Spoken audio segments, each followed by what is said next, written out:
Magandang umaga sa ating lahat. Ngayon ay February 25, 2024 at narito ang update ukol sa maging lagay ng panahon sa susunod na 24 oras.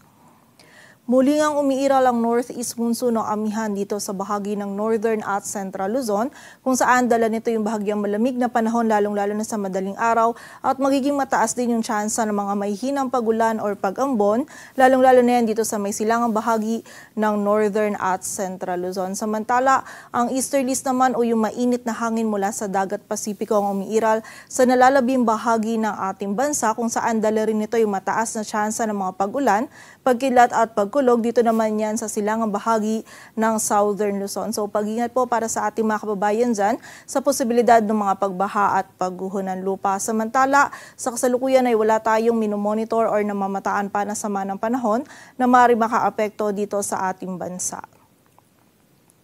At para sa maging lagay ng panahon ngayong araw ng linggo, maulap na kalangitan at mataas na tsansa ng mga mahihinang pagulan or pagambon ang mararanasan dito sa bahagi ng Cagayan Valley, Aurora at Quezon, dulot yan ng amihan. Samantala, magiging mataas din yung tsansa ng mga pagulan, pagkidlat at pagkulog. Dito naman yan sa bahagi ng Bicol Region, dulot naman yan ng easterly. So muli po, pag-iingat para sa ating mga kababayan dyan sa posibilidad ng mga pagbaha at pagguho ng lupa. Samantala, dito naman sa bahagi ng Mimaropa ay makakaranas lamang tayo ng mga isolated ng mga pagulan, pagkidlat at pagkulog, dulot yan ng mga localized thunderstorms. At dito po sa Metro Manila, maging sa nalalabing bahagi pa ng Luzon, ay generally fair weather condition yung ating mararanasan. Maliban na lamang yan sa mga tsansa pa rin ng mga isolated ng mga mahihinang pagulan or pagambon na dulot ng amihan. Agwat ang temperatura dito sa Metro Manila ay mula 25 to 32 degrees Celsius.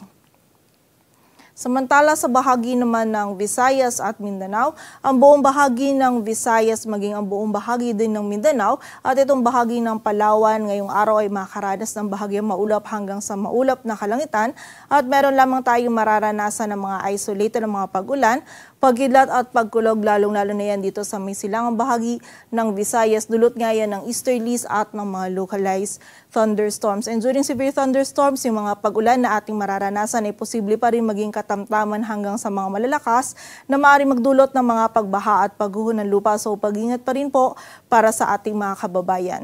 Agwat ang temperatura sa Cebu ay mula 26 to 31 degrees Celsius at sa Davao naman ay 24 to 32 degrees Celsius. At para naman sa lagay ng dagat baybayin ng ating bansa, wala po tayong nakataas na gale warning, kaya malaya makakapalaot yung mga kababayan nating mga isda, pati na rin yung may mga maliliit na sasakyang pandagat. Ngunit iba yung pag-ingat pa rin po para sa mga maglalayag dito sa mga dagat baybayin ng Northern Luzon, kung saan magiging kataptaman hanggang sa maalon yung lagay ng ating karagatan. At para naman sa 3-day outlook ng mga key cities ng ating bansa, in the next 3 days, bukas yan ng Lunes hanggang sa Miyerkules, ang malaking bahagi ng Luzon kasama na dyan ng Metro Manila, Baguio City at Legazpi City ay makakaranas nga po pa rin ng generally fair weather condition. Maliban na lamang yan sa mga tsansa pa rin ng mga isolated ng mga mahinang pagulan or pagambon na dulot ng amihan. Agwan ng temperatura dito sa Metro Manila ay mula 24 to 32 degrees Celsius, sa Baguio ay 14 to 25, samantala sa Legazpi City naman ay 23 to 31 degrees Celsius. Samantala sa bahagi naman ng Visayas, by Monday and Tuesday ay posible pong makaapekto yung amihan or mas lumakas pa yung amihan at umabot ito dito sa may area ng Visayas, kung saan bukas nga and by Tuesday ay makakaranas lamang tayo ng mga isolated ng mga mahinang pagulan or pagambon. Dito rin yan sa Metro Cebu, Iloilo City at Tacloban City na dulot naman ng amihan. Samantala by Wednesday naman ay meron lamang tayong tsansa ng mga isolated ng mga pag-ulan, pagkidlat at pagkulog, dulot yan ng mga localized thunderstorms. Agwat ang temperatura sa Cebu ay mula 25 to 32 degrees Celsius, sa Iloilo ay 24 to 32 at sa Tacloban City naman ay 24 to 32 degrees Celsius.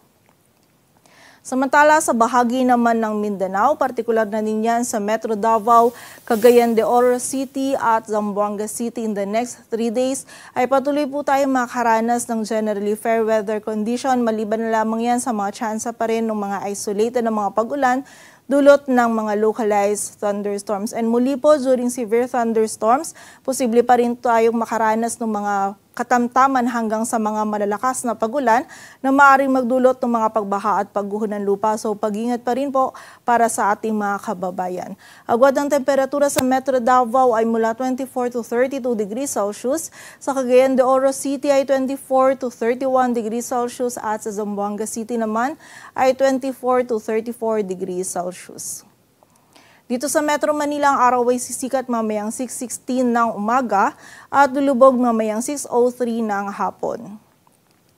Patuloy po tayo magantabay sa updates na ipapalabas ng Pag-asa at para sa mas kumpletong impormasyon, bisitahin ang aming website pag-asa.dost.gov.ph. At yan po muna ang latest dito sa Weather Forecasting Center ng Pag-asa. Grace Castañeda, magandang umaga po.